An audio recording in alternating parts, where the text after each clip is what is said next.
Today we are reading from Srimad Bhagavatam, Canto 3, Chapter 13, text number 49. Om Namo Bhagavate Vasudevaya. Om Namo Bhagavate Vasudevaya. Om Namo Bhagavate Vasudevaya. I'll share my screen.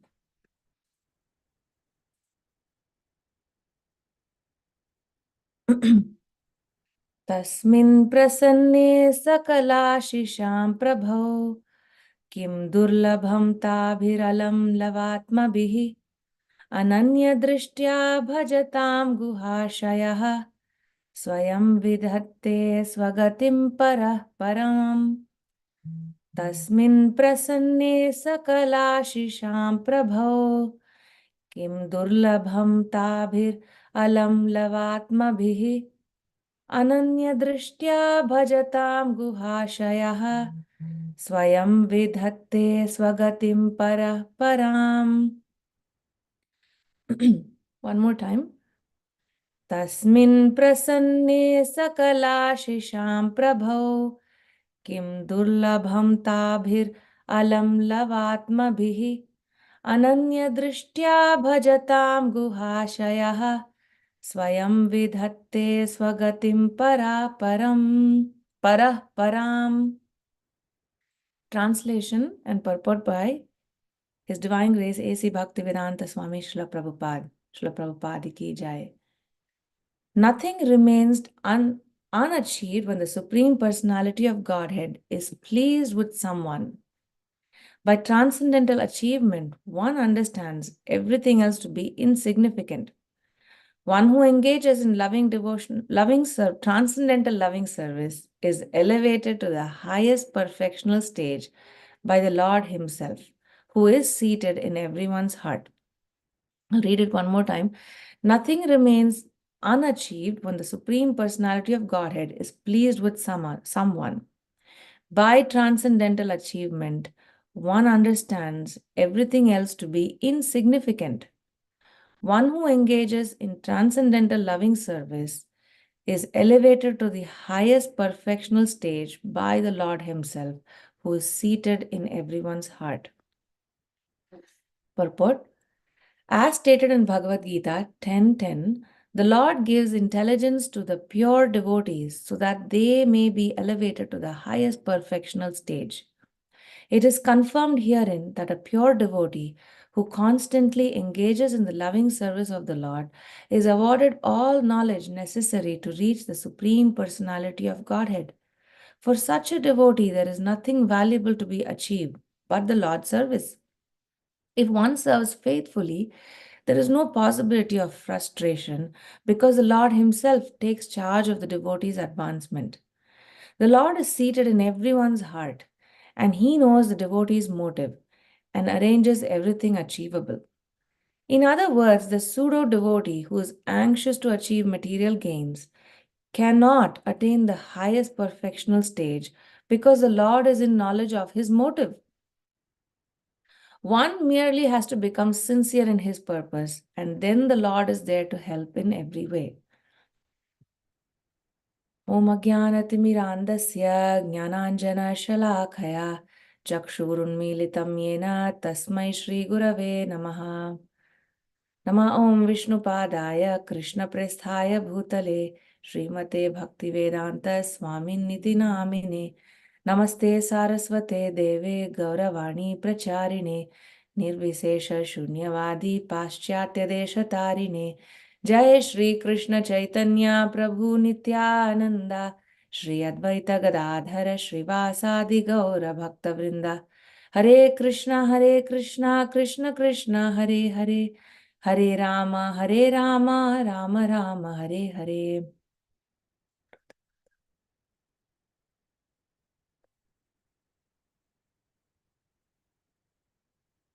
Okay. Hare Krishna. Welcome to Bhagavatam, Canto 3, Chapter 13, text number 49. This is the penultimate verse for this particular chapter. There is one more, text 50, and that will conclude this chapter. So these last few verses, 48, 49, 50, are almost like phalastuti. So they are the prayojana. If you have sambandha, abhideya, and the prayojana, these are the prayojana verses. And so I feel challenged to speak on this because this is not my, I don't have any realization of this. And so therefore, I seek all your blessings to speak something that is meaningful today. So from the translation, there are three parts to it. One is pleasing the Lord. What happens when the Lord is pleased? Nothing remains unachieved. So that is first point. The second point is when the Lord is pleased and you achieve that prayojana, then you can understand that everything else is insignificant. Right? So that is the second point from the translation. The third point is that, well, how do you achieve that? How do you please the Lord, and how do you have this knowledge that everything else is insignificant except this one thing, which is pleasing the Lord? That happens by the Lord who's seated in our hearts, and He Himself gives the intelligence. So today my focus would be to talk about these 3 points. And to talk about that, I wanted to first talk about how did we get to this place, right? Like if we want to go to some other place, we need to know where are we, and to some extent understand why did we come here, so that we can retrace our way back. So we've heard this often, that our material existence or this body is like a flag. It says, like in Kurukshetra battle, the flag had Hanumanji. They were fighting on the side of the Lord. In our case, our body is the flag that signifies, here I am. I'm a soul that has desires that are separate from Krishna. Here I am. I'm a soul that wants to that desires and that wants to enjoy, even if it is temporary enjoyment, even if it means that there is miseries that come after it. And I'm a soul that is habituated to this mentality. I can't have enough of it. And I may struggle through this material existence, but I am here to struggle. So, and here I am, this body is an indication that says, this flag says, I have a body and mind, and my body and mind have their demands. And my intelligence, I use it to fulfill those desires and those demands. And I keep going around and around. So this is our starting point, right? Like this is why we are here, and this is what we do while we are here. So how do we get out of it? Well, so like I said before, there are demands of the body and the mind. And so it is hard to come out of it immediately. But, just like light is much stronger than darkness, like in the morning, as soon as the sun arises in the horizon, that little streak is strong enough that it can dispel the darkness. You can see immediately the sun is in the horizon. It hasn't risen fully, but you can still see the light outside. So when the spark of desire comes in, it's like that light, and it dispels the darkness. So, Krishna Surya Sama, Maya Haya Andhakar, Yaha Krishna Taha Nahi Maya Ra Adhikar. So Krishna, when we give a little room for Krishna, when we dovetail our desires for Krishna, or when we, better yet, when we do this, we may do those activities, we may be attached to certain activities, but doing those and offering them, that is the light that is coming into our lives, which is going to dispel the darkness. And so again, the next question would be, how do we let that spark out? How do we let that light enter our lives, which is filled with darkness, right? And that comes through regular hearing and chanting, regular worship. And so even when there is, insufficient or almost no faith, almost no desire to please the Lord, there is potency in it. There is potency in that process. And I have seen it personally, in my family, a couple of my aunts, they followed a Vaishnava path, not Gaudiya Vaishnavism, but, they followed the path that was set by their guru. Uh, from the outside, it may seem that they led a life like anybody else, but when they passed, we witnessed how automatically their minds went to Krishna. Like I was with one particular aunt who, in the end, the last moment, she called out to Narayana 3 times. And it's not like from externally she seemed extraordinary or anything, but she followed the process that was given to by her guru, right?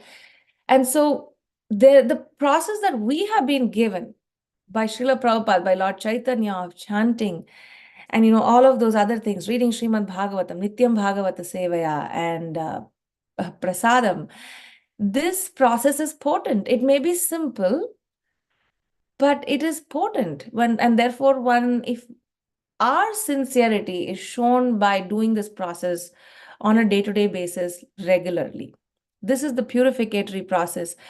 And when we do this, during this time of transition, we had a move, right? Like from one city to another. Definitely those periods of transition were uncomfortable, but it means that we are moving from one place to another.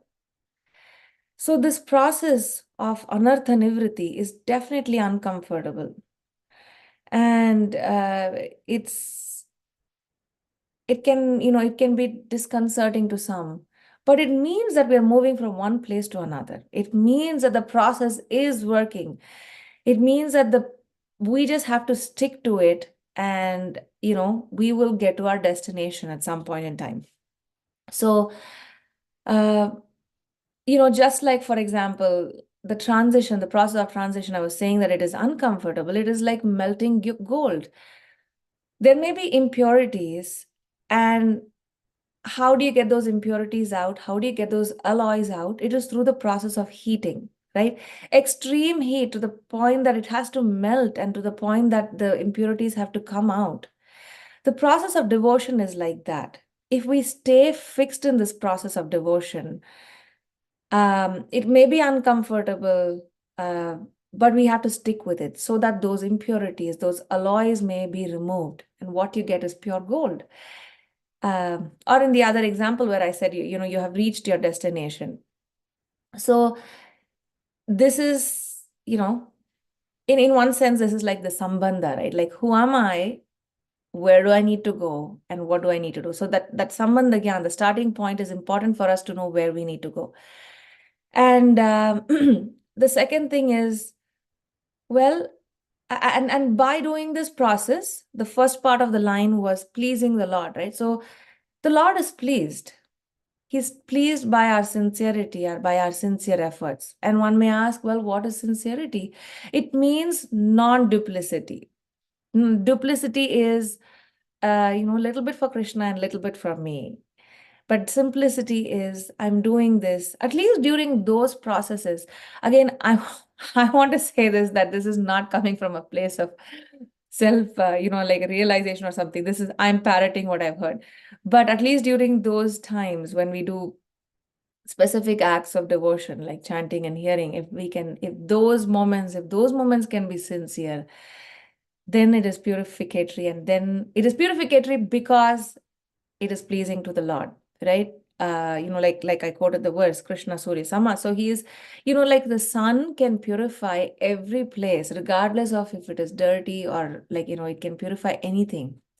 So the Supreme Lord, he is supreme pure. And when he is pleased, he can purify our existence as well. So the focus is, of course, on bhajana kriya, and anartha nivriti will follow. So then the second part of the translation was,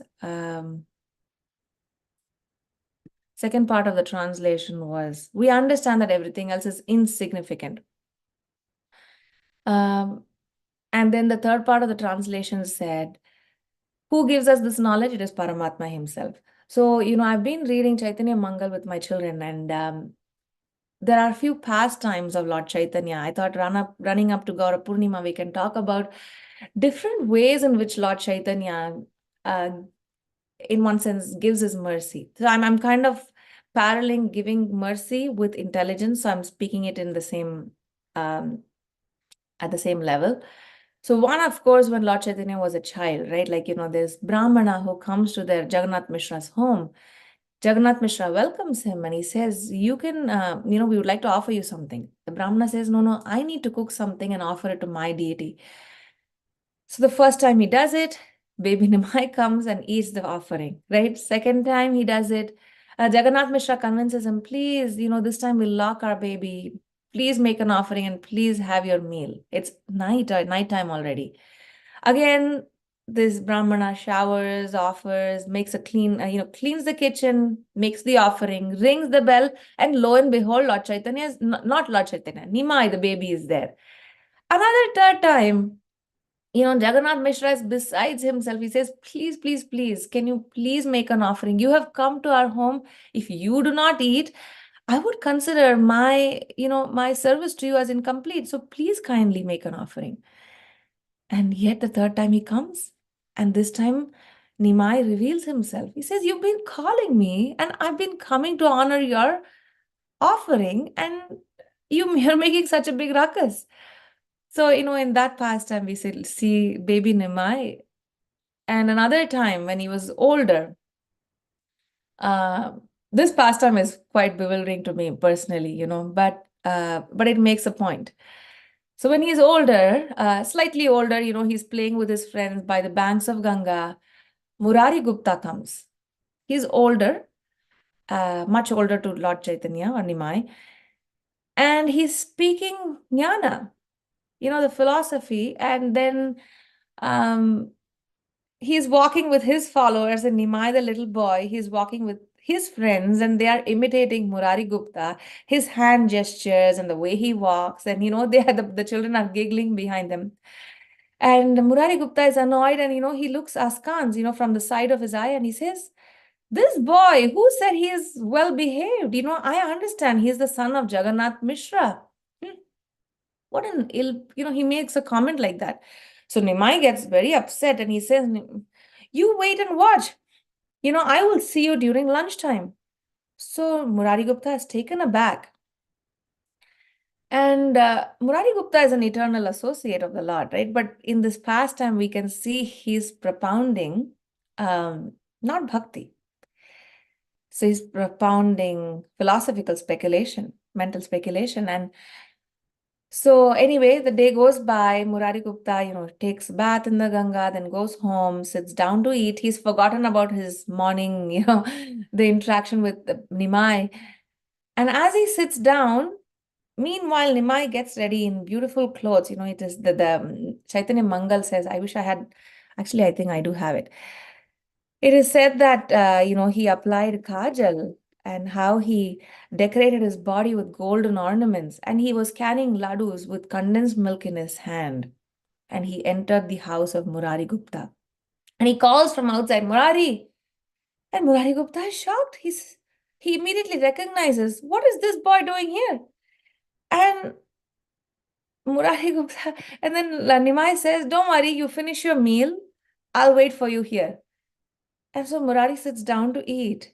And as he is eating, I wish there was like a purport to this pastime, I could explain it. But Nimai passes urine on Murari's lunch. And Murari is aghast. He's saying, what are you doing? Shame on you. And then Murari cries. He jumps up. And when Nimai starts clapping, he's dancing, he's clapping his hands. And finally he says, shame on you, Murari. You have given a path of bhakti. And you've gone on this path of yoga. And you give up. So he's saying, give up this karma and jnana and just worship Krishna with all your heart. Become a rasika bhakta and experience tasting this transcendental bliss. One who is attached to material things cannot do things in Krishna bhajana. and his consciousness remains low and impure. So, and immediately Nimai vanishes from the scene.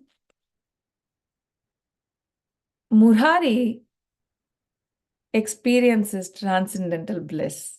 He is besides himself. He wants to run to Jagannath Mishra's home, and he is not even able to walk properly. But anyway, he finally makes his way home, makes his way to Jagannath Mishra's home, and there he sees Nimai being caressed and fondled by his parents. And as if nothing happened, when Murari comes and he does Sashtanga Namaskaram, he pays his obeisances. And as if nothing happened, Sachi's son climbs on her lap, and and then Mother Sachi is aghast. She's saying, Murari, what are you doing? Did my son do some offense? If he did any offense, please let the results come to me. Please let him live a long life. So Murari says, um, he says, your son, this Vishwambar, he is the master of all the demigods. In future, this boy will reveal to you who he is, his true identity. You are the most fortunate parents in the whole world. And please remember my words, protect him. He is actually the Supreme Lord. So after saying this, Murari runs to Advaita Acharya's house. He explains to him what happens. And Advaita Acharya and Murari Gupta very happily, joyfully embrace themselves. So in this case, we can see Nimai had a different way of revealing who he was to Murari Gupta. Might seem quite extreme, but he had his own way. Another pastime, this was way older, right? Like by now he was Lord Chaitanya, the sannyasi, and the son-in-law of Sarvabhauma Bhattacharya, Amogha, how he came down with a severe, he was on his deathbed basically. And I think he had leprosy. I could be wrong, but something contagious. And so he was outside the village in a hut on his deathbed. And Lord Chaitanya goes, he places his hand on Amogha's heart. He says, how has this impurity come upon you? You're the son of a Brahmana. And immediately we hear that, how his disease vanished, and how not only the material disease, the bodily disease, but the disease of being envious to the Supreme Lord vanished from his heart, and he became totally sold out to Lord Chaitanya. So we can see from Lord Chaitanya's pastimes, through this, he had a myriad ways of giving his mercy. And like I said before, giving intelligence to the souls about his position and about the supremacy of bhakti. So we can see in Prabhupada's Leela as well, right? Like, of course, Prabhupada was pure devotee of the Lord. He did what, he is a once in a lifetime kind of a personality. He's like when we were reading Bhakti Siddhanta Saraswati, I felt like that about him as well. So Prabhupada what does he pray? He says, Baro kripa koile Krishna dhamer prati ke lagiya nile heta koro ebe gati आछे किछु कर्जा तबाए अनुमाने नाहे केनो anibe ne ugrasthane. And the song goes beautifully. But Prabhupada's, what is he doing here? He has written his Srimad Bhagavatam, the beautiful Bhaktivedanta purports, and his mood is begging to Lord Krishna, saying, you are so kind upon this useless soul. You have brought me here, and please do with me whatever you like, right? He's saying the population is useless. They are in ignorance, and they're absorbed in material life. But because you're the most expert mystic, you can guide me how I can speak the appropriate words for them. So Prabhupada is praying for one may say, this intelligence in how to bring about, this transformation of this materialistic society. So that is Srila Prabhupada. What does Bhakti Vinod Thakur do? He has something similar too. In his Sharanagati prayers, Bhakti Vinod Thakur says, this is, we are not Prabhupada where we are trying to give Krishna consciousness to everyone in the world. That was Prabhupada's mandate, and that's what he did. And many of the devotees here have that mood of giving bhakti to others as well. Bhakti Vinod Thakur, what does he say? He says that, he's talking about people like me. What can I do who's so absorbed in my materialistic life? So, how can my intelligence be sharpened? How can I please the Supreme Lord? And how may I be the recipient of the Lord's mercy? Right? And so, for that, he's saying the dust of the lotus feet of pure devotees, enthusiastic devotional service, and service to the pure devotees is of the highest order, are the roots of the creeper of devotion. So he's giving this Vaidhi sadhana bhakti, right? Following Ekadashi, Janmashtami, visiting holy places associated with Lord Chaitanya's Leela, hearing the sound of Mridanga. And when we hear this bona fide words, songs that describe, how when we may dance in ecstasy, seeing the Sri Vigraha and feeling bliss for them, taking prasadam, all of these can conquer those material elements. So this is the song, Shuddha Bhakta Charana Renu Bhajananukula Bhakata Seva Parama Siddhi Premalati Karamula. So bhajana anukula. So doing those things that are anukula, right? Anukulyasya sankalpa, pratikulyasya varjanam. So doing those things that are favorable to devotional service, rejecting things unfavorable, then we are pleasing the Supreme Lord. By that, we hope to receive the Lord's mercy. And by that, we hope to understand that whatever is, what is insignificant, and let them go.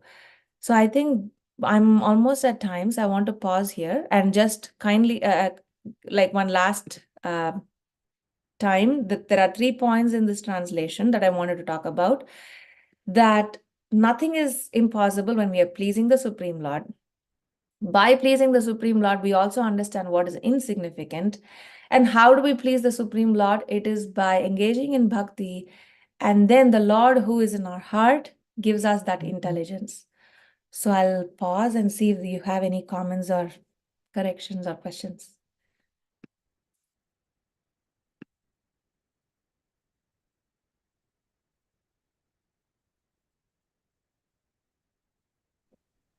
Hare Krishna.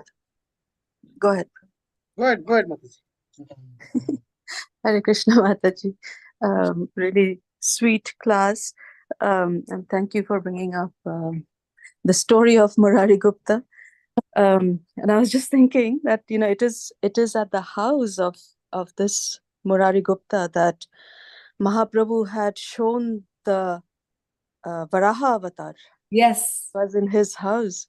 Suddenly he took that form. He put his hands on his shoulder and used a water pot as the earth to pick up, to show how he lifted up the earth. So it's so beautiful. And the other thing I was thinking is, Shachi Mata saying that if my son has offended you, let all those reactions come to me. She's saying that for the Supreme Lord. Yeah. let his offenses, reactions come to me. I mean, how fortunate, to be in that position of and how much love for the Supreme Lord, right? Yeah. That Vatsalya Prem. Yeah. Thank you, Mataji. Thank you.